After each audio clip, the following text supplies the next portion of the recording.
Bonjour les filles, Nancy Gauthier de carterieartisanale.com.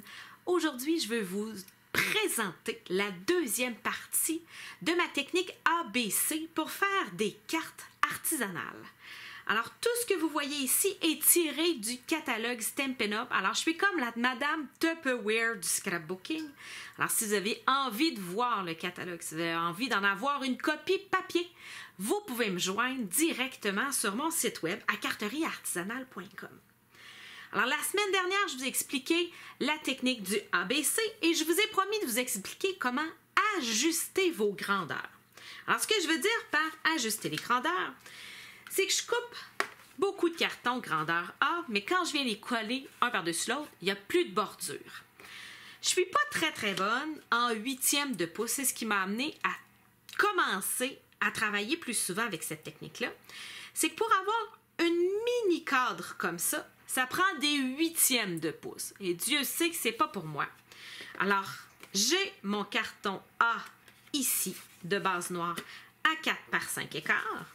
Et là, je vais venir couper mon carton A pour lui faire une mini bordure. Alors, j'ouvre ma tranche et je viens placer mon carton sur la ligne de ma tranche. Alors, au centre de sa coupe, il y a un petit bâtonnet comme ça qui se retire. Alors, ça vient créer une ligne juste ici.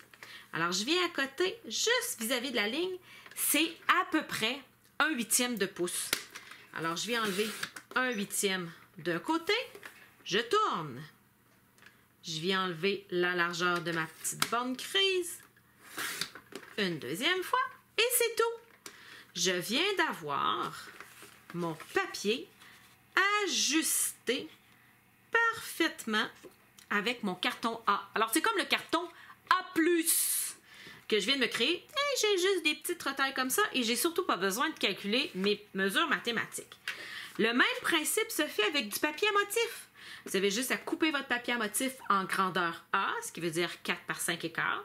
Puis après ça, vous venez enlever vos petites tranches. Vous allez avoir des belles bordures.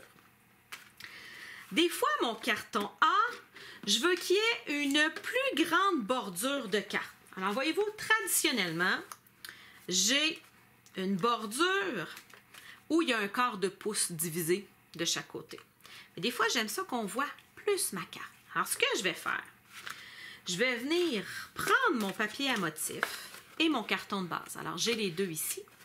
Et je vais venir recouper. Alors, je vais venir les couper à la même grandeur. Alors, je peux décider d'enlever un quart de pouce. Alors, j'enlève un quart de pouce. C'est facile. Ici, j'ai la ligne du quart de pouce. Alors, ça ici, c'est la demi. Le quart, c'est la première ligne là, qui est près de ma tranche, je dirais. Alors, je viens enlever un autre quart de pouce. Alors, ça vient me créer ma bande de papier. Alors, c'est mon A rapetissé d'un quart de pouce.